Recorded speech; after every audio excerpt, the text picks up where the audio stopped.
Amén. Gloria a Dios. Hermanos, el Señor los bendiga. Agradecemos, como siempre, la oportunidad que nos da el Señor en esta noche para seguir compartiendo algunos pensamientos de la Escritura. Esperemos que pueda fortalecer nuestra forma de pensar en el Señor, que la palabra también fortalezca nuestros espíritus y que, como dice la misma Escritura, ilumine los ojos de nuestro entendimiento. Esta noche quisiera rogarle a los que mis hermanos que están ya conectados, que cierren sus ojos y vamos a rogarle al Señor que Él nos ayude. Vamos a pedir que nos bendiga, como siempre lo hace, que nos fortalezca, que nos dé sabiduría para trasladar estos pensamientos. Padre Santo, agradecemos el favor que nos has dado en este día. Agradecemos, Señor, tu misericordia. Te pedimos, Padre Santo, que la palabra que hoy vamos a trasladar pueda ir sumando a toda la sabiduría que tú le has dado a tu pueblo y le seguirás dando. Rogamos, Señor, porque los ojos de nuestro entendimiento sean abiertos para que cada día vayamos teniendo una mejor comprensión de lo que tú, Señor, eres para nosotros. Te pedimos perdón por nuestros pecados, te pedimos perdón por nuestras iniquidades. Reconocemos que delante de ti, Señor, siempre estaremos faltos, pero también reconocemos que tú eres un Dios de amor, eres un Dios que estás trabajando con cada uno de nuestras vidas. Fortalece a cada uno de los oyentes, a nuestros hermanos que están en la radio. También te pedimos que tú los alcances con una palabra esta noche y que tú los llenes de tu presencia en el nombre de Jesús. Gracias, Señor. Gracias, Padre. Hermanos, hemos estado tratando de llevar alguna temática o no agarrar temas solamente aislados, sino ir encontrando una línea de enseñanza. Creo que la semana pasada comenzamos a hablar acerca de los tesoros del reino. Hoy vamos a utilizar dos pasajes del Nuevo Testamento. Uno se encuentra en el libro de Mateo, capítulo 6, del 16 al 21. El Señor ahí está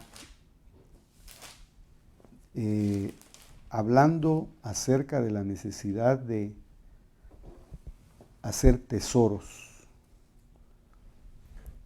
Y dice en la palabra, no os acumuléis tesoros en la tierra, donde la polilla y la herrumbre destruyen y donde los ladrones penetran y roban, sino acumulaos tesoros en el cielo, donde ni la polilla ni la herrumbre destruyen y donde ladrones no penetran ni roban. Porque donde esté tu tesoro, allí estará también tu corazón. El otro pasaje que estaba viendo contextual está en el libro de Colosenses. Y el apóstol Pablo le está hablando a los colosenses. Y en el verso 1 del capítulo 2 dice, porque quiero que sepáis qué gran lucha tengo por vosotros y por los que están en la Odisea, y por todos los que no me han visto, para que sean alentados sus corazones y unidos en amor, alcancen todas las riquezas que proceden de una plena seguridad de comprensión y resultando en un verdadero conocimiento del misterio de Dios, es decir, Cristo, en quien están escondidos todos los tesoros de la sabiduría y del conocimiento. Esto lo digo para que nadie os engañe con razonamientos persuasivos. Bueno, me parece que en el tema anterior hablábamos de cómo habían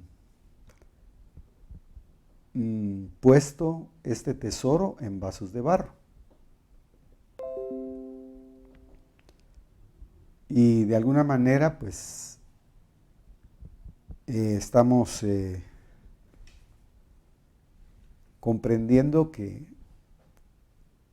aunque ahí está generalizando y está diciendo que el Señor puso este tesoro en vasos de barro, ahora diríamos también que el Padre puso un gran tesoro en un vaso de barro. Así que Dios, el Señor, el Dios eterno, le creó a Jesús, a Jesucristo, un cuerpo humano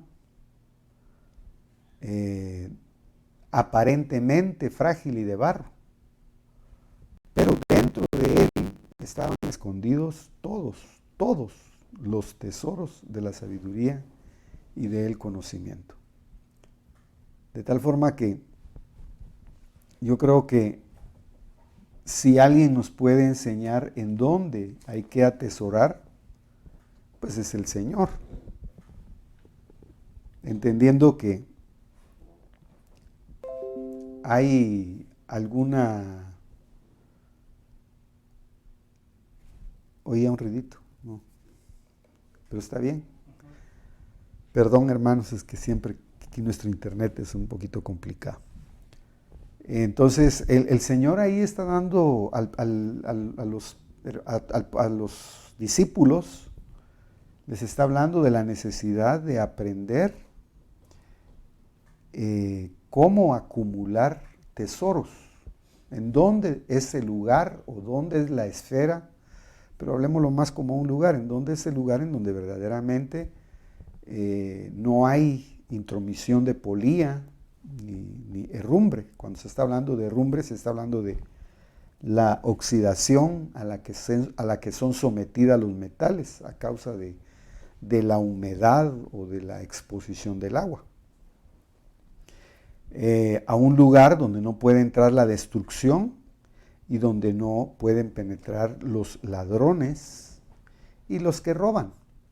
Evidentemente, entendemos que aquí no está hablando lógicamente de los que entran al cielo puramente, ese es el principio real, sino que está hablando de una esfera espiritual en donde el cielo se proyecta para que no entre la polilla, para que no haya corrupción, para que no haya oxidación, para que no haya destrucción, para que no entre ahí el ladrón. Y usted sabe que la Escritura enseña que el enemigo solo ha venido, dice, para matar, para robar y para destruir. El adversario siempre va a estar tratando de ver cómo nos roba lo que hemos ido asimilando de la vida del Señor. Cómo vamos nosotros a veces atesorando conocimiento, sabiduría, revelación, doctrina, y de alguna manera Él va a tratar de arrancar esas verdades espirituales para que no tengamos de dónde echar mano para nuestros momentos de necesidad. La hormiguita es un animalito que nos enseña con mucha sabiduría. No recuerdo dónde está el pasaje, pero está en Proverbios.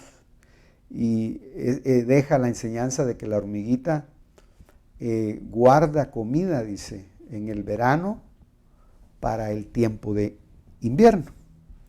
Entonces yo me pongo a meditar si un animal tan pequeñito que aparentemente usted no le encontraría ningún rasgo de cerebro, No hay, creo yo, estudios en donde se pueda abrir la cabeza de una hormiguita y se le saque el cerebro para saber cuántas células y de cuántas células neuronas, pueda estar compuesto el cerebro de una hormiguita. Pero entonces se puede usted imaginar que ese pequeño animalito, en ese pequeño animalito tiene la sabiduría para atesorar y guardar en los momentos adecuados, sabiendo que va a venir un tiempo difícil.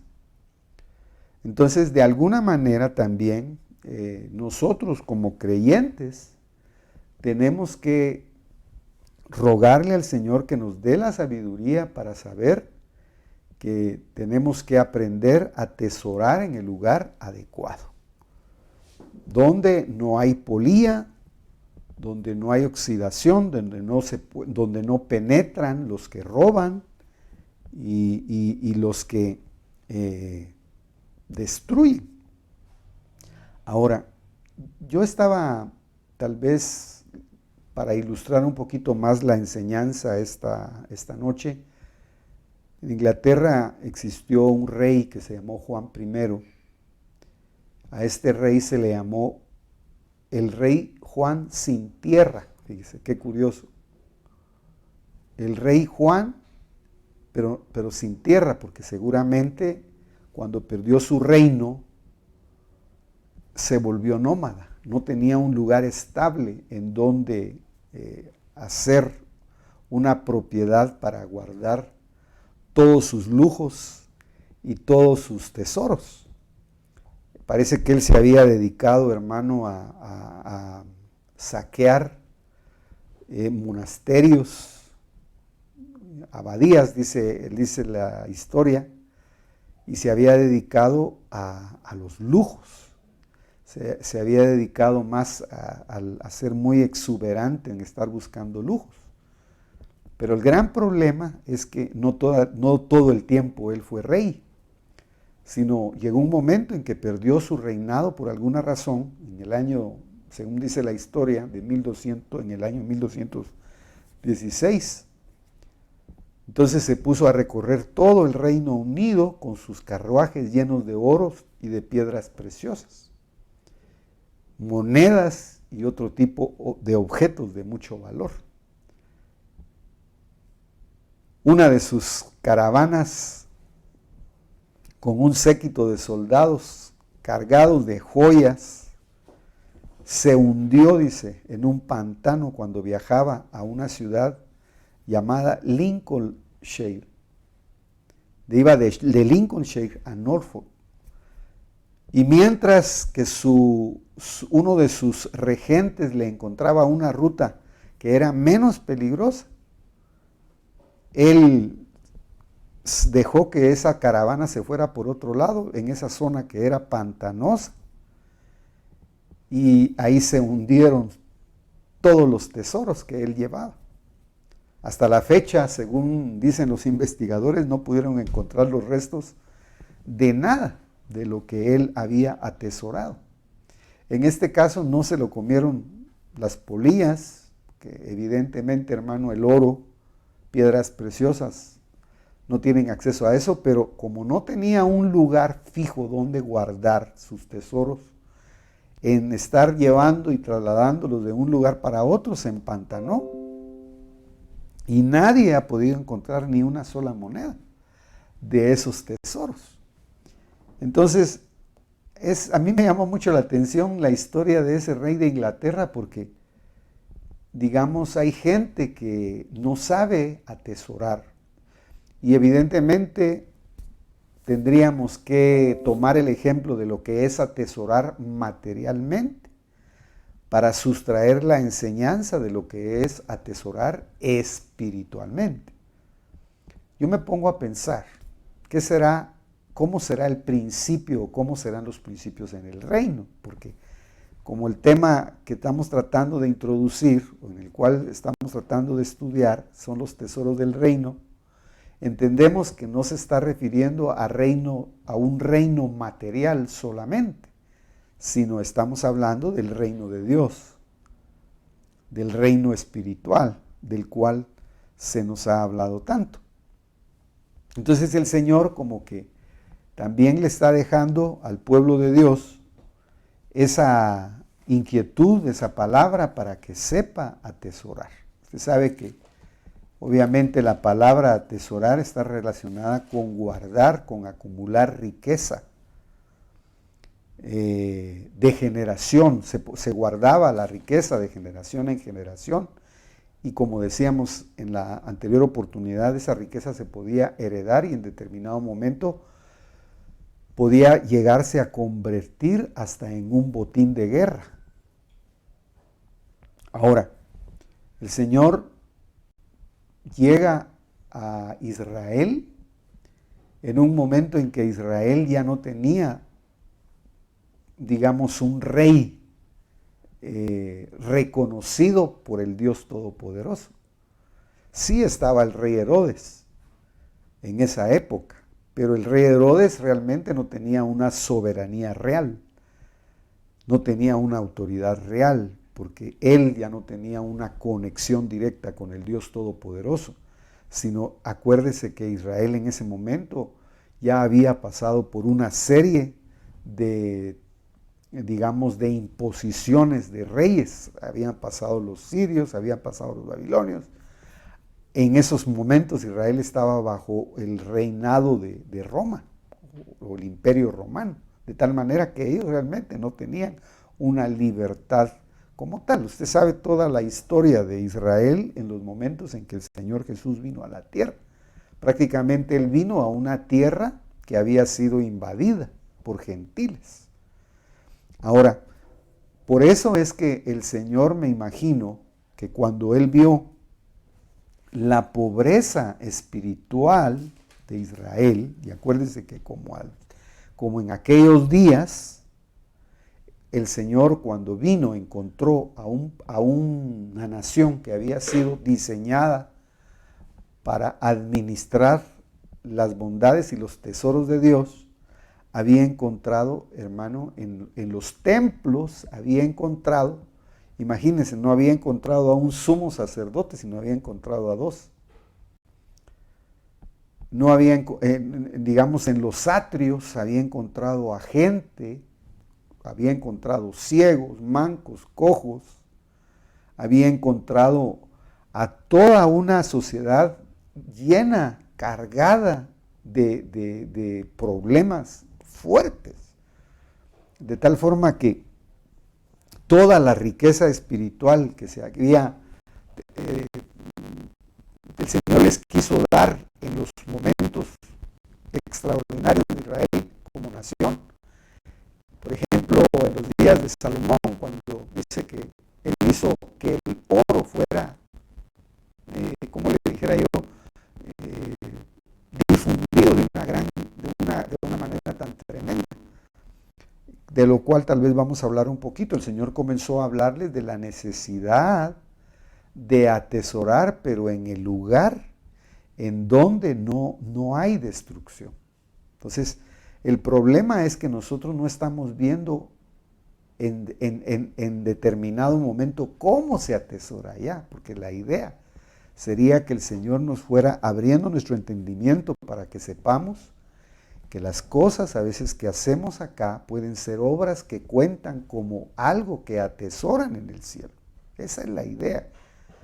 Y para que cuando nosotros echemos mano, por medio de una oración, por medio de una petición, tengamos un lugar en donde tenemos que ser oídos. Ahora, yo diría que por eso es tan importante, hermano, llegar a comprender la maravilla y el gran regalo que el Señor Jesús hace a través de su sacrificio precioso. Yo me recuerdo que tal vez el estudio último no pudimos trasladar todo el mensaje, pero como lo vamos a llevar por partes, en 2 Corintios capítulo 4, verso 7 dice, pero tenemos este tesoro en vasos de barro. Usted puede poner ahí, pero nos dieron también el único tesoro del Padre en un vaso de barro, aparente, que era Cristo. Dice, para que la extraordinaria grandeza del poder sea de Dios y no de nosotros. Entonces se puede usted imaginar que dentro de Cristo, según también leímos acá en Colosenses, dice que Dios escondió los tesoros de la sabiduría y del conocimiento. De tal manera, hermano, que estaba hablándole a los colosenses porque el corazón de los colosenses estaba con desaliento. Es decir, estaban perdiendo el aliento vital. Yo recuerdo que en otra oportunidad hablamos también del aliento vital que se refería al suspiro de Dios, cómo el hombre anhela la vida de Dios, cómo al respirar o al suspirar, al tomar el aire divino, el espíritu se vivifica. Pero el corazón de la iglesia de Colosas y el corazón de la iglesia de Laodicea se les estaba yendo el oxígeno espiritual. Por eso me llamó mucho la atención, porque cuando nosotros vamos y estudiamos el orden de las iglesias de Apocalipsis, vemos que la iglesia de Laodicea es la iglesia en cierta medida que estaba sufriendo más. Tal vez un tipo de sufrimiento del cual no se habla mucho con claridad. Pero acuérdese que esta iglesia en cierta medida tenía muchos tesoros materiales.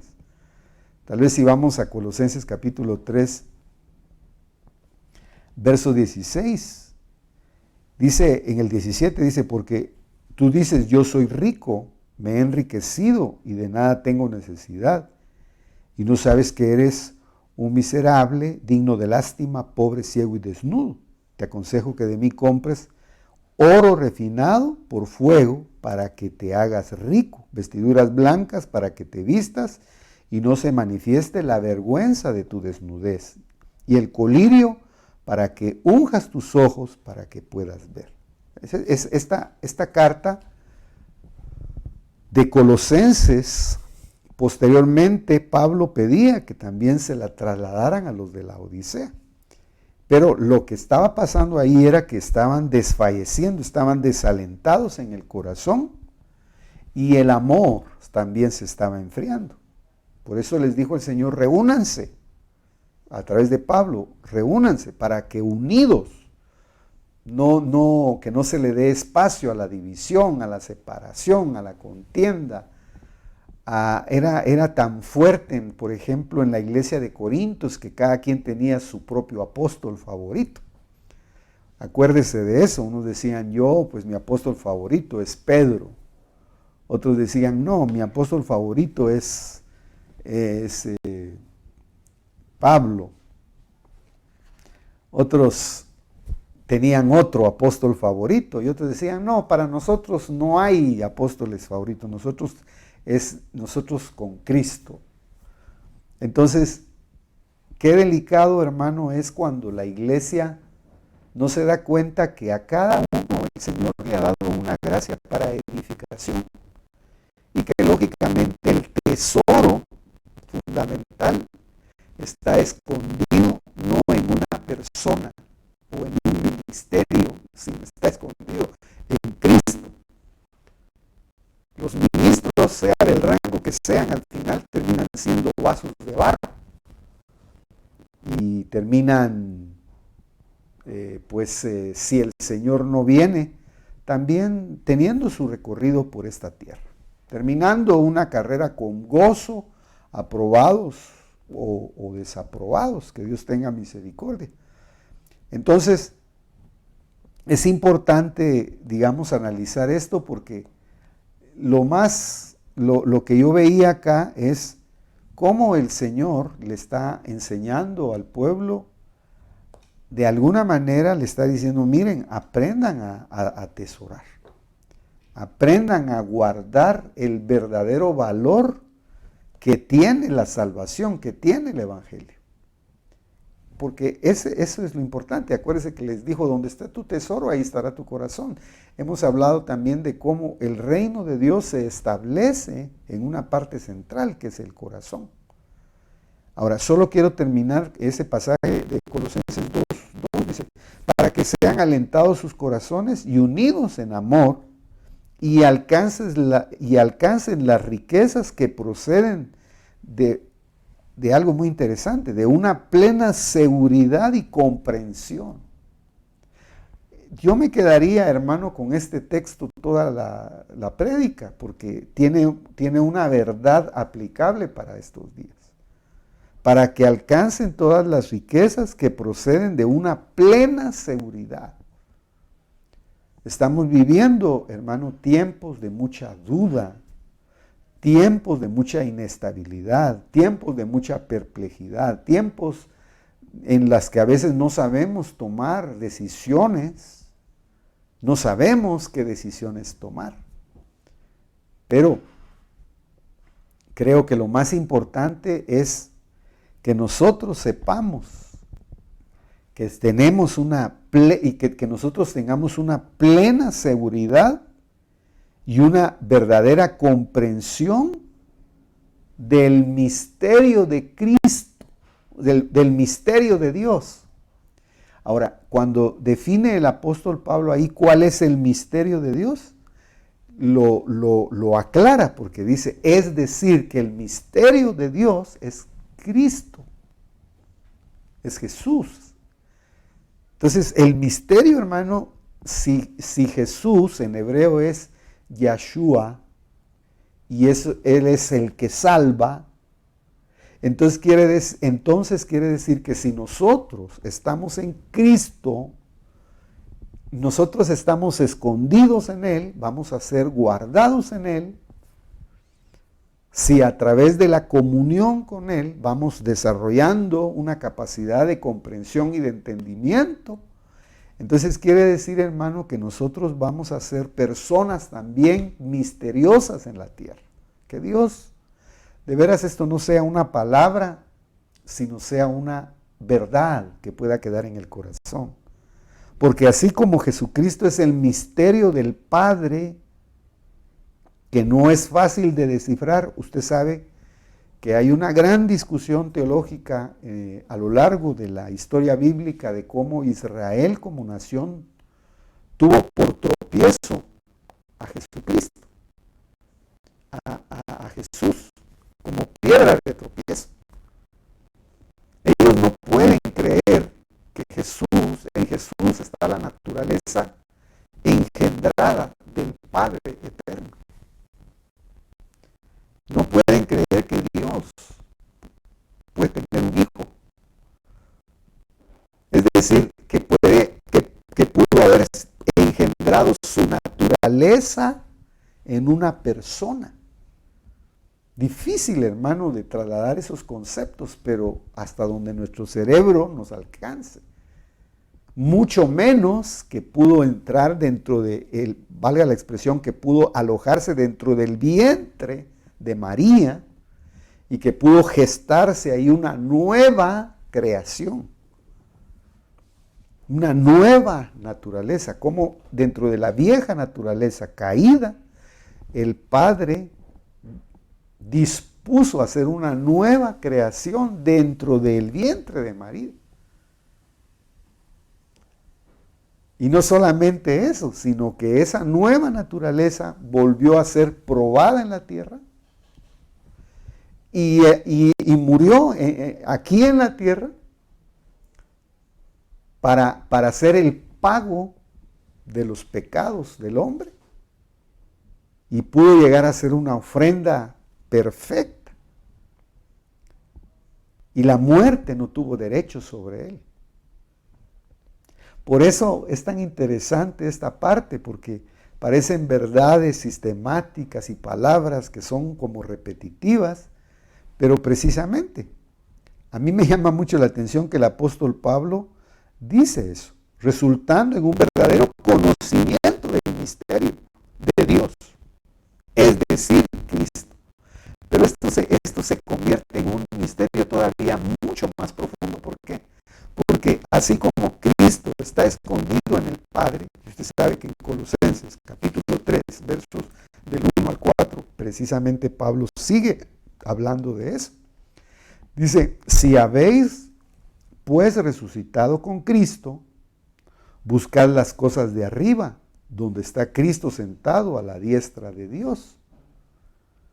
Entonces ya nos está dando una dirección de dónde es, hacia dónde es donde nosotros tenemos que dirigirnos, dónde es el lugar en donde nosotros vamos a atesorar. Ahí van a ser guardadas nuestras oraciones, ahí va a ser guardada la comunión, ahí hay todo un registro de relación entre el Padre y sus hijos. Pues es que es muy interesante esta parte, porque dice, donde está Cristo sentado a la diestra de Dios. Entonces dice, poner la mirada en las cosas de arriba, no en las de la tierra, porque habéis muerto y vuestra vida está escondida con Cristo en Dios. Entonces, esto es tan tremendo, hermano, porque quiere decir que nosotros como creyentes en la tierra, y más los que venimos, hermano, de la gentilidad, los que éramos, los que estábamos desechados, los que estábamos alejados de los pactos, para los que no había esperanza, aquellos a quienes la muerte prácticamente los tenía bajo cautiverio, resulta que ahora ellos son un misterio mucho más profundo, porque Dios se detuvo y dejó al pueblo elegido temporalmente en espera y le abrió la puerta a los gentiles, a los paganos, pero claro, a aquellos paganos que no tropiezan también en la piedra que es Cristo Jesús como roca de salvación y que aceptan el plan que Él vino a proponer de salvación. Fíjese que el judío, por ejemplo, si usted habla con un judío y le dice, mire, ¿por qué y cómo hacen ustedes para justificarse delante de Dios o para caminar en un camino de justicia delante de Dios si no tienen ofrendas? ¿Cómo hacen para justificarse si no tienen templo? Por eso ellos viven en constante guerra con los palestinos, porque los palestinos ocupan un lugar sagrado que es en donde está establecida la roca, la cúpula de la mezquita de Omar, de la cúpula dorada. Y ahí andan las grandes discusiones y que ya se va a construir el tercer templo. Pero cuando usted ya lee un poquito más, ellos dicen que las oraciones pasan a ser la sustitución de los sacrificios. Por eso dentro de la religión hebrea actual, ellos le ponen mucha importancia, hermano, a tres cosas. Le ponen importancia a guardar la enseñanza, la Torá, a cumplir con las demandas y los preceptos y las ordenanzas y las leyes espirituales. Le ponen mucha importancia a la oración o a las oraciones, que es importantísimo eso, para ellos, pues, porque eso es lo que sustituye en determinado momento los sacrificios que era donde ellos se justificaban por medio del derramamiento de sangre de corderos y de animales. Pero nosotros que somos nuevo testamentarios, es decir, que tenemos ahora en el Nuevo Testamento la verdadera interpretación del Antiguo, comprendemos que ahora nosotros ya no tenemos necesidad de hacer muchos sacrificios, sino un solo sacrificio fue hecho y el Padre lo aceptó. Y ahora la sangre de ese sacrificio vivo fue llevado al verdadero lugar santísimo. Y acuérdese usted que en el lugar santísimo estaba el tesoro más grande, donde estaba la potencia del poder de Dios, donde se manifestaba la palabra poderosa de Dios, donde volvía a encontrarse el hombre con la palabra creativa de Dios.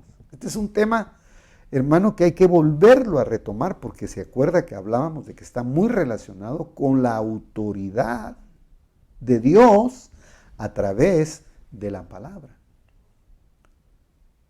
Entonces, de ahí salía la potencia de la palabra. Por eso a mí me llamó mucho la atención, porque esta iglesia, tanto la de Colosas como la iglesia de la Odisea, como que, hermano, se habían ido, y no, hermano, que atesorar en la tierra bienes materiales sea malo, no estoy hablando de eso. Es una bendición si el Señor le ha dado la oportunidad de atesorar para poder heredar a los hijos. Dice que es a los padres a los que les conviene atesorar para los hijos, tanto lo material como lo espiritual. Ahí sí que guardando, hermano, nuestros equilibrios. Si tenemos cómo atesorar lo material para heredarle a nuestros hijos, para que nuestros hijos no pasen necesidades, pues gloria a Dios. Y qué lindo y qué hermoso es, hermano, heredar materialmente, porque hay gente que no le gusta esa parte, pero ese es otro tema. Entonces, ahí claramente dice, sino acumular tesoros en el cielo. Por eso es que a mí me llamó la atención el pasaje y me quedo por ahí. Siempre se acorta el tiempo, hermano, pero mire, dice, comprensión del resultado, Colosenses 2:2 dice, la comprensión resultando en un verdadero conocimiento del misterio de Dios, es decir, Cristo. Por contexto, decíamos que nuestra vida está escondida entonces ¿en dónde? Está escondida en Cristo. Nosotros cuando nos bautizamos nos identificamos con Él en su muerte y en su resurrección. Quiere decir que el hombre cuando se bautiza en agua y es sepultado, es sumergido totalmente en el agua, se identifica con la muerte. Y cuando lo sacan del agua, es como que hubiera, no es como que hubiera, resucita a una vida nueva. Si verdaderamente creyó, si verdaderamente tuvo convicción, si verdaderamente no es una confesión nada más, sino creyó con todo su corazón, entonces cuando se bautiza en agua, teniendo por punto de contacto el agua y salga del agua, quiere decir que su espíritu sufrió una especie de transformación y pasó de muerte a vida. El creyente tiene que revisar si su bautismo lo llevó a tener experiencias de ese tipo. Al salir del agua es como que volvió a nacer otra vez, de nuevo. Lo sepultaron o lo resucitaron. Y entonces se puede usted imaginar que la resurrección es una palabra que tiene que ver con no volver a morir nunca más. Parece que hermano Cookies hablaba el domingo cuando decía que Lázaro volvió a morir, Cristo no volvió a morir. Él resucitó para no volver a ver muerte, nunca, jamás. Entonces, ese tipo de vida nos la van dando a nosotros ahora, pero por anticipos. A unos se les hace efectiva esa vida, pero si están atesorando en el lugar correcto. Por eso, hermano, cuando la Biblia dice poner la mirada en las cosas de arriba, hacer las cosas hacia arriba, no podemos decir dónde es arriba aquí, porque si miramos la tierra y la tierra es redonda, puede ser que nuestro arriba sea para abajo. Se está refiriendo hacia la dirección en donde está el trono del Señor. Entonces, ¿cómo es atesorar? Es que todo lo que nosotros hagamos se haga en justicia, con derecho y justicia. Hay mucho texto ahí que lo podemos ir desmenuzando poco a poquito. Pero es necesario, ¿sabe por qué, hermano? Porque a veces el adversario nos roba. La polía nos va quitando. Es que ahí no está diciendo lógicamente que el hombre se va a poliar como una mesa, o como un tipo de madera. Pero lo que está poniendo como ejemplo es que así como la polilla no se mira, se mete, viene, fíjese, volando, tiene alas. Yo creía que la polilla no tenía alas, no tiene alas. El animalito vuela y luego busca la madera. Se incrusta en la madera y comienza, hermano, a comerse la madera poquito a poquito. Y aparentemente, externamente, el edificio está, o el mueble está completo. Pero ya por dentro, su estructura molecular está destruida. Y así es como lo que el Señor quiso decir. Si ustedes no aprenden a atesorar, a hacer las cosas para Dios, entonces, lo humano, tarde o temprano, no permanece. Entonces, hermano, yo le dejaría a usted, cuando usted, toda su vida espiritual, toda su vida de relación con el Señor, tenemos que hacerla no para ser vistos de los hombres, no para una persona, sino para Dios. ¿Por qué? Porque es a Él a quien le debemos la vida. Por eso el Señor, tal vez en su infinita gracia, hasta la iglesia de la Odisea le llegó a hablar y le llegó a corregir y les dijo, miren, busquen esto, busquen colirio. El problema es de visión. No se han preocupado ustedes por mejorar su visión. No se han preocupado por cuidar el cuerpo, por cuidar su estructura espiritual, que es donde están escondidos los tesoros de la sabiduría divina. Están desnudos. Es decir, la palabra desnudez habla de estar desprotegidos, hermano. Habla de una fe no bien encauzada. Cuando uno va al libro de Santiago, capítulo 3 creo que es, y está hablando acerca de la fe.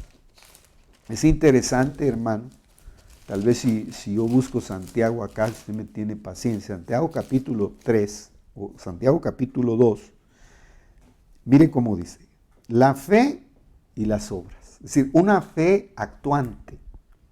Dice, si alguno, en el verso 17, o le voy a leer, hablando de la desnudez, 15, si un hermano o una hermana no tienen ropa y carecen del sustento diario, y uno de vosotros le dice, id en paz, calentados y saciados, pero no le dais lo necesario para su cuerpo, ¿de qué sirve? Así también la fe por sí misma, si no tiene obras, está muerta. Entonces está poniendo el ejemplo de las personas que tienen un tipo de fe, pero no una fe actuante. Si yo puedo cubrir la necesidad de un hermano y lo dejo ir y no hago nada, no necesariamente yo tengo que cubrirle su necesidad. Lo importante es que yo, como parte del cuerpo, tenga que hacer una parte. Habrá alguien que sí puede, pero no puede materialmente, pero sí puede espiritualmente. Le cubre su necesidad orando, alentando, orientando, diciéndole, hace esto, o hermano, haga esto, o piense de esta manera, o ya se puso a reflexionar en esto. A veces, hermano, pensamos que es solo de solucionarle sus problemas económicos a las personas. Y a veces no es solo de resolverle problemas económicos a las personas, a veces es de encauzarlos o reencauzarlos en la fe. Explicar cómo una persona va a crecer y va a luchar contra todo eso que le está robando y lo está dejando desnudo. Dice, así mismo es la fe sin obra. Por eso, ahí puede usted leer el pasaje y es detenido, pero quiere decir que la iglesia de la Odisea era una iglesia que, claro, tenía todo un sustento material, pero no tenía una estructura espiritual. Y usted sabe que la Biblia enseña que raíz de todos los males es cuando el amor se cambia de dirección.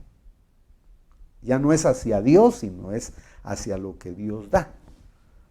Entonces, el punto aquí, hermano, que Dios me ayude para tratar de trasladarle a usted algo que le pueda servir es, si el apóstol Pablo está diciendo, miren hermanos, pongan su mirada en las cosas de arriba. Y claro, a veces no tenemos ojos espirituales para comprender y entender cómo es el mundo espiritual, cómo es el reino de Dios. Pero por eso estamos tratando de introducirnos ahí hasta que el Señor nos vaya abriendo nuestro entendimiento.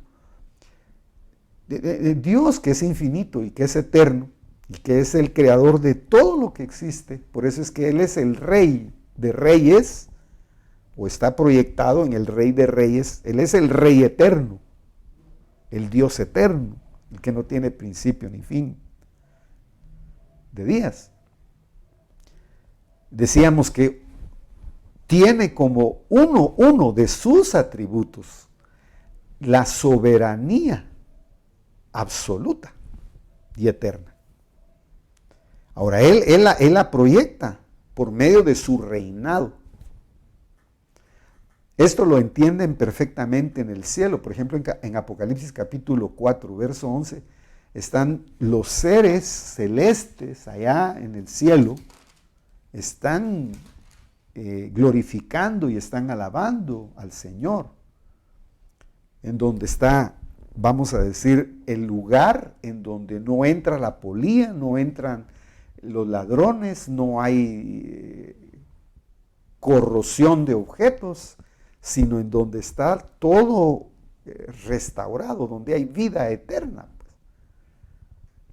Y ahí parece que, hermano, como le dijera yo también, hay una enseñanza para nosotros. Dicen ellos, digno eres, Señor, Apocalipsis capítulo 4, verso 11.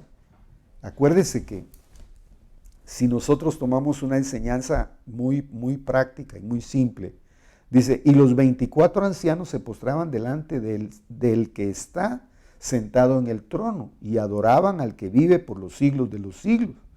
Y echaban sus coronas delante del trono diciendo, digno eres, Señor Dios nuestro, de recibir toda la gloria y el honor y el poder, porque tú creaste todas las cosas y por tu voluntad existen y fueron creadas.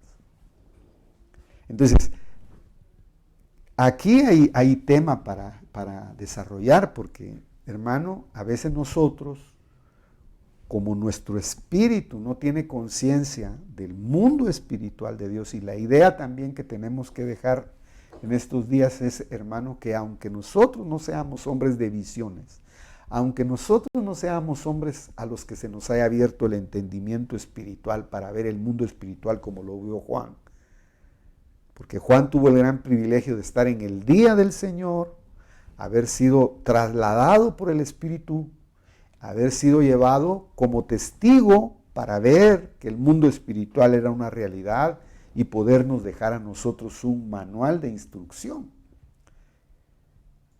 Entonces, que no se desaliente su corazón, que no se desanime su corazón, que se fortalezca su corazón, que le demos también espacio. Yo lo digo como de una manera personal. Somos dados a veces, hermano, a dejar que nuestro corazón se desaliente por muchas cosas. Pero acuérdese, cercana, hay mucho texto, cercana está la palabra de fe, cercana está la palabra a tu corazón. Por eso hay que oír palabra, hay que leer palabra, hay que atesorar la palabra, hay que darle el valor que tiene a la palabra. ¿Para qué? Para que de ahí nos brote la vida. Entonces, ellos estaban dándole honra y gloria. Entonces nosotros, hermanos, no podemos dejar de estar constantemente dándole la gloria a Dios. Usted ha oído muchos esos términos de hermanos que cuando hacen una obra notable en la iglesia, hermano, pero es que esto es para la gloria de Dios. Aunque no lo digamos, pero que nosotros sepamos que es para honrar a Dios, para hacer algo, cualquier actividad, sea la congregación, sea la casa, sea el trabajo, lo que nosotros hacemos, no lo hagamos, lo podemos hacer para una persona, pero sabemos que estamos haciéndolo para una persona por el amor que le tenemos al Dios verdadero. Entonces, mucha gente se equivoca y mucha gente se desanima porque dice, ¿y cómo puedo yo estar haciendo esto para fulana o para fulano de tal? Sí, a veces, hermano, el servicio es para los hombres, pero la gloria, si lo estamos haciendo para Dios, es el Señor se goza, el Señor se alegra de que nosotros tengamos esa mentalidad. No estoy hablando, hermano, de todo ese espíritu que se mueve en el mundo, de que quieren hacer ver que los pastores son unos vividores, que los pastores son unos estafadores, porque, hermano, el adversario se está dedicando, hermano, al desprestigio y como pueden haber personas que dan lugar a eso, no quiere decir, hermano, que no hayan hombres de Dios en la tierra. No quiere decir que no hayan verdaderas mujeres de Dios en la tierra, verdaderos hombres de Dios en la tierra.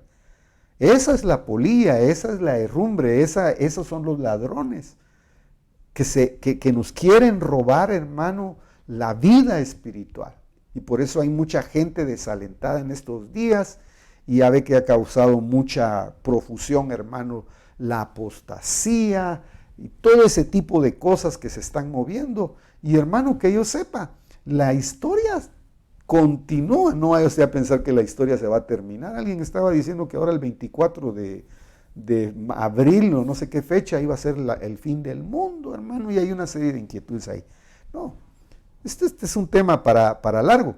Entonces, nada más encarguémonos nosotros de ser partícipes de que lo que se hace en el cielo se refleje aquí en la tierra y que lo que se hace aquí en la tierra se refleje en el cielo. Eso es bien importante. ¿En dónde está guardada la sangre del sacrificio? ¿Por qué? Mire, hermano, ¿por qué cuando el Señor entró a un lugar y estaban hablando de las ofrendas, criticó las ofrendas de los que quizá tenían posibilidades de dar más, pero no lo daban con el espíritu correcto, y alabó a una mujer que solo tenía una monedita?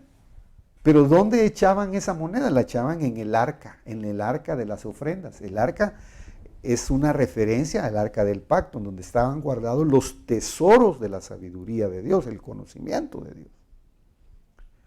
Entonces, ¿en dónde está atesorada la sangre? ¿Dónde está el valor suyo? ¿Dónde está el valor de su salvación? ¿Dónde está el valor de su vida? ¿Dónde está el valor de su genética? ¿Dónde está el valor de su transformación? El valor de su vida está atesorado, está guardado en un lugar. Por eso es que el apóstol Pablo dice, pongan la mirada ahí. Y nosotros no la vamos a poner físicamente, pero la vamos a poner con nuestros ojos del entendimiento espiritual. Tal vez no sabemos ubicar, pero hermano, como la vida es por fe, como la vida espiritual y lo que a Dios le gusta es que nosotros le honremos a Él y le creamos que Él existe. Y que el reino de Dios es una realidad y es una verdad. Eso a Él le agrada. Entonces su corazón va a recibir ministración. Su corazón va a recibir fortaleza. El lugar en donde establece Dios el reino por medio de su palabra va a estar fortalecido, no va a estar desalentado. Entonces, todas sus criaturas tienen el privilegio de ser súbditos, pero por amor. Por eso cuando Pablo habla ahí en Colosenses dice que tengamos cuidado de que no nos desalentemos, que no descuidemos la vida amorosa hacia nuestro Señor, hacia la comunión pues con el Señor. Voy a volver a buscar el texto porque ese es el contexto de lo que estamos buscando pues. Colosenses capítulo 2, mire, dice, y unidos en amor. Entonces, el reino de Dios, Él es el Rey eterno, pero Él manifiesta su soberanía y la proyecta por medio de su reinado y lo establece en sus criaturas que tienen el privilegio de ser súbditos de amor. No es una relación, hermano, de esclavitud como en los tiempos antiguos, pues, en donde a la gente la maltrataban y la sometían obligatoriamente a vejaciones horribles. Si usted mira el mundo actual, en un mundo tan avanzado, hermano, en un mundo que estamos hablando 2000 años posteriores a las esclavitudes de los tiempos de Cristo. Estamos hablando a cientos y cientos de años de las esclavitudes de ciertas razas. Todavía, hermanos, se está queriendo imponer, todavía, hermano, en el mundo se está estableciendo, como le dijera yo, una autoridad que se quiere imponer. Se quiere obligar a la gente a hacer cosas indebidas. Se quieren hacer cosas, se quiere establecer, hermano, el pecado. Imagínense. Por ley. Se quieren violentar las normas morales por ley. Estamos hablando, hermano, de cosas muy fuertes. Por eso dice, los súbditos es un reino en amor.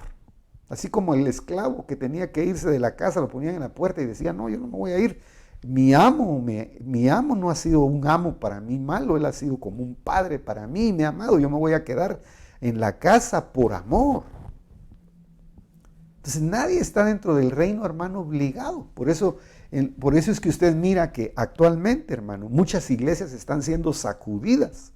Muchos creyentes que antes eran fervorosos, hoy no quieren nada. Pero ¿sabe por qué? Porque ellos, hermano, han sufrido desaliento en sus corazones. Han vivido del abrazo de un pastor, han vivido de estar cerca de un ministro. Yo estuve, hermano, en un lugar, hermano, donde al ministro 24 gentes alrededor y ya parecía saber qué, hermano. Horrible eso. Entonces yo creo que nosotros tenemos que crecer y tenemos que madurar. Y esto no es por ofender a nadie, hermano. Estas son verdades que nosotros tenemos que crecer y tenemos que desarrollar y tenemos que enseñárselas a nuestros hermanos. A veces no nos arrodillamos en un altar, hermano, y estamos temblando porque hablamos de una persona y que se va a enojar fulano de tal. No, si el soberano y el rey es el Señor. Por eso es tan necesario esto. La relación de autoridad soberana, hermano, ¿se puede usted imaginar que el Dios soberano lo eligió a usted y no eligió a otro? Ahora que le vayan a preguntar al Señor por qué con unos obra de una manera y con otros obra de otra manera. Mire, dentro de nosotros hay mucha rebelión todavía, mucha rebelión. A veces, hermano, nosotros no aceptamos lo que Dios está haciendo con otro hermano. Si Dios decide bendecir a otro hermano, que por qué lo está bendiciendo, y nosotros molestos, y nosotros amargados, y nosotros murmurando. Que Dios tenga piedad de nuestra vida. Y en esa relación dice, de amor, conocer la autoridad soberana de Dios. Él sabe, hermano, por qué nacimos en este tiempo. Él conoce todas las cosas. Él sabe por qué trata con unos hermanos de una manera, con unas personas de otra manera. Yo tengo una frase de nuestro pastor que decía, Dios sabe por qué tiene a los sapitos bajo las piedras. Si Dios no es injusto, Él es amoroso, Él sabe cómo trabajar con las personas. Él es el dueño del plan, Él es el que hizo el plan. No se le escapa nada al Señor. Por eso, cuando está hablando de un reino en donde los súbditos son súbditos, pero de amor. Y en esa relación de amor va a venir el conocimiento de su autoridad soberana. Usted sabe que la palabra conocimiento ahí es relación íntima. Vamos a conocer su divinidad, vamos a conocer su señorío y vamos a conocer cómo ejerce él el gobierno. Por eso es tan importante esta parte. En sus criaturas, donde él ya a las personas que tienen esta revelación, hermano, él les delega autoridad. Esto es muy importante, son temas que usted los habrá escuchado, pero hay que repasarlos. Él delega autoridad, él les da autoridad a personas, pero a personas que de alguna manera han cultivado la relación de amor con Dios. Por eso hay autoridades déspotas, por eso hay autoridades impositivas, por eso hay gente, hermano, a la que usted no le puede dar autoridad. O no se les puede dar autoridad, porque cuando se les da autoridad se transforman en personajes extraños, raros. Acuérdese que el apóstol Pablo, cuando hablaba de la autoridad, decía, porque la autoridad que me ha sido dada no es para destrucción, sino la autoridad que a mí me ha sido dada es para edificar a la iglesia. Es para que yo me agache y vaya a traer un ladrillo y sepa dónde ponerlo, o quitar este ladrillito y ponerlo en otro lado. Esa es la autoridad que Dios le ha dado a la iglesia. Entonces, es bien importante en sus criaturas, hablando en términos generales, aunque se enfatiza más en la iglesia, en donde se está estableciendo el verdadero reino de Dios, ahí es donde hay autoridades delegadas. La obra de Dios no la puede hacer solo una persona. La obra de Dios la tienen que hacer las autoridades delegadas. Mire, hermano, la autoridad delegada es una de las pruebas más difíciles para el orgullo que uno trae. El orgullo que el hombre trae es un trastoque, hermano, de endiosamiento que el diablo o los demonios ponen en las personas, de hacerles creer que son más de lo que realmente son, incluyéndonos. A veces nosotros nos creemos, hermano, lo que no somos. Y por eso el Señor tiene que llevar a la gente y la tiene que reducir, yo digo siempre esa palabra, a las cenizas, para reconocer a Dios. Y esto es muy importante, hermano, ¿sabe por qué? Porque estamos viviendo tiempos en los que la palabra nada más va a ir haciendo la obra en la vida de los hombres. Para que la autoridad delegada, ¿sabe cuál es la función de la autoridad delegada? Es como que Él le da autoridad a todas las partes del cuerpo, pero es para que se guarde orden y equilibrio en toda su creación. Por eso es que usted mira que en la estructura divina hay ángeles, hay arcángeles, hay serafines, hay seres, hermano, hay vigilantes, hay dominios, hay tronos. Imagínese, hablábamos con un siervo de Dios que la Biblia dice en Efesios, que es la iglesia cósmica para mí, la iglesia celestial, que nuestra lucha no es con carne ni sangre, y sangre, sino con principados, con potestades, con gobernadores de las tinieblas, con huestes de maldad en las regiones celestes. Entonces la lucha de la iglesia es fuerte. Esto para que nuestra mente vaya refrescando nuestros conceptos, la delegación de autoridad. Dios delega autoridad, ¿para qué? Para que dentro de su creación se guarde orden y se guarde equilibrio. Y se pueda definir como su reino. Así es como el reino, donde Él establece su gobierno. Esto parece que no tuviera relación con lo que estamos hablando, pero estamos hablando de los tesoros del reino. Y uno de los tesoros del reino es la soberanía o la autoridad soberana de Dios, que Él en su misericordia a aquellos que cultivan la relación de amor con Él se las delega. ¿Se puede usted imaginar, hermano, que Dios le delegue a usted autoridad sobre demonios? Que el Señor le delegue autoridad sobre la revelación de la palabra. Que Dios le delegue, hermano, autoridad para edificar por medio de la enseñanza de la Escritura. Tantas funciones que hay en el cuerpo, hermano. Es una maravilla realmente. El problema es que esto lo puso el Señor en vasos de barro. Así como tropezaron muchos con el Señor, de la misma manera yo le puedo a usted garantizar que hay mucho creyente que ha tropezado porque ve los cantaritos de barro. Vamos a ir terminando por el tiempo, hermano, se acortó. 1 Corintios 15, 22, ahí hay una armonía perfecta de esto que estamos hablando. Ahí Pablo, el apóstol, está hablando acerca de cómo va a ser la resurrección, cómo va a ser restaurado el reino y cómo al final de que el reino sea restaurado, el mismo Señor, quien fue el que hizo la obra, va a sujetarse al que le sujetó a él todas las cosas. Ese es motivo de una prédica. 1 Corintios 15, 22 dice, porque así como Adán todos mueren, así también en Cristo todos serán vivificados. Por eso es importante, hermano, periódicamente nosotros volvernos a ubicar espiritualmente. Usted y yo tenemos todos los días que podamos hacerlo, confesar. Yo confieso a Jesucristo como mi único y suficiente Salvador. Algunos dicen, no, y si eso no es para salvación, no, si no estamos hablando, lo confesamos porque somos salvos.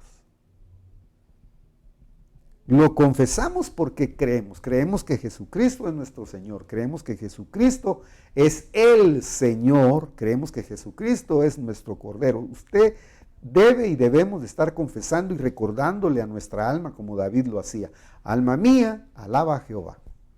A esos dos textos nos dan a nosotros la puerta abierta para decir que a nuestra alma le debemos nosotros constantemente estarle recordando quién es Jesucristo, porque al fin y al cabo es a Él al que deseamos, anhelamos, ansiamos, esperamos,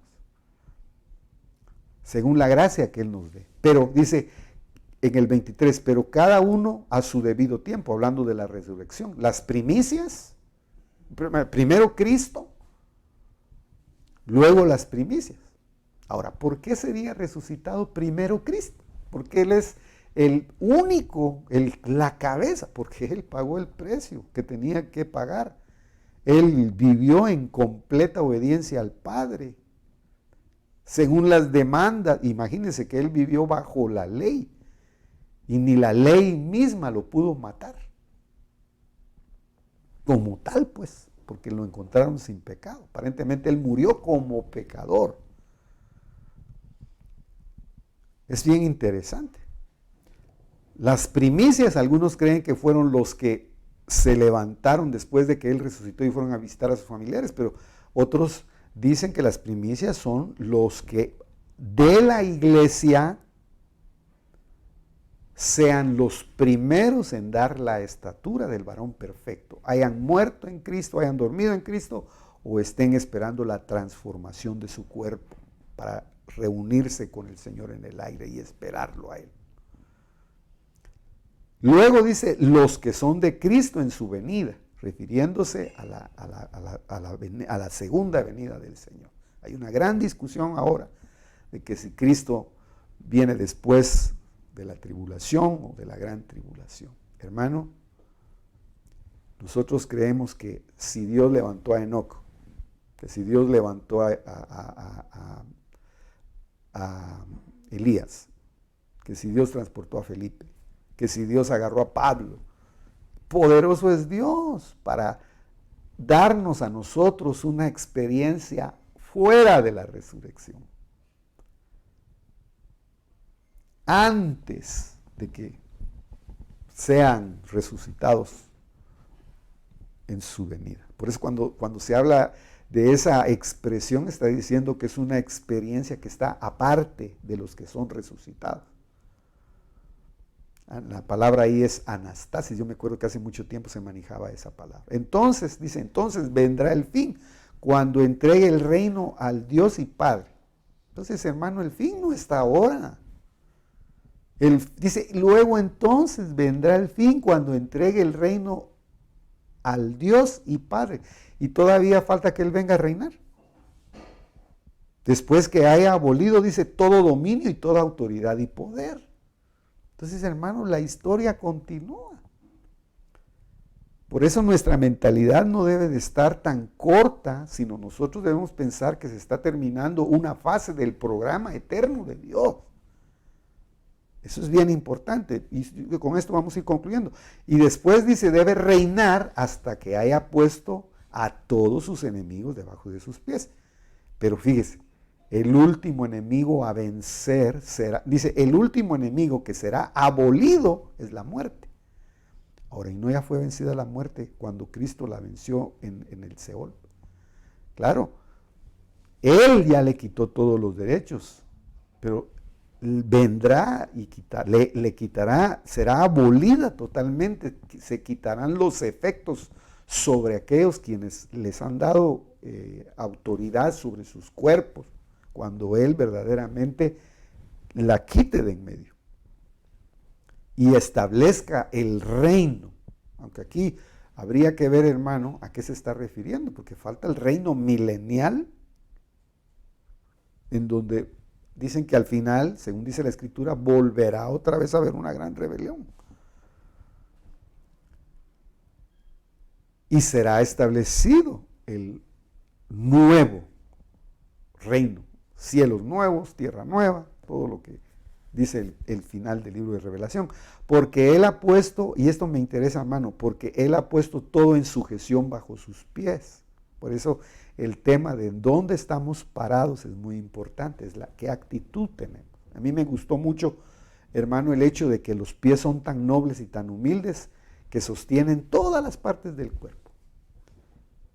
Y ellos van a donde, no van a donde ellos quieren, sino van a donde la cabeza, que es la que está hasta arriba, le ordena.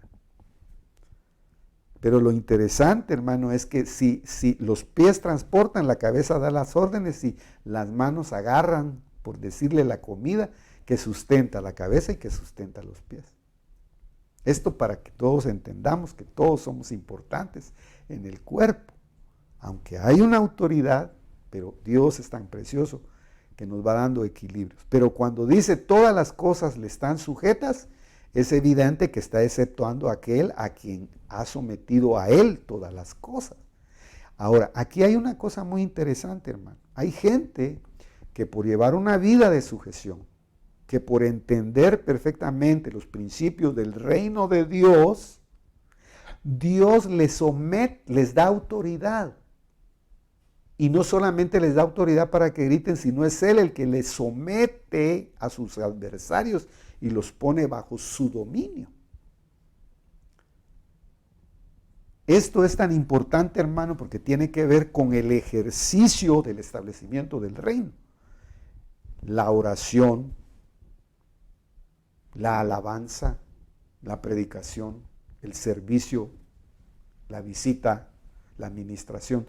Todo eso es establecimiento del reino. Cuando una persona está siendo libre de demonios, por ejemplo, ahí se está cumpliendo y son señales de que en una persona Dios está manifestando y estableciendo su reino, o le está diciendo a esa persona: yo quiero establecer mi reino en ti. Pero antes de que tú aprendas a atesorar verdaderamente los tesoros que te quiero dar, voy a quitar el anatema, como lo hacían en el tiempo antiguo. Que eso también hay que platicar. Acuérdese, hermano, que los reyes atesoraban, pero habían tesoros que despojaban de reyes paganos, que les era prohibido guardarlos para sí, porque eran anatemas. Esos eran sacrificios que había que quemarlos, había que destruirlos, eran ofrendas a Dios por medio de la destrucción. Ahí hay una enseñanza. Hay cosas que son ofrendas a Dios por medio de la destrucción. Hay cosas que como hombres, mujeres, como iglesia, hay que destruirlas para que verdaderamente el reino de Dios sea establecido en un corazón.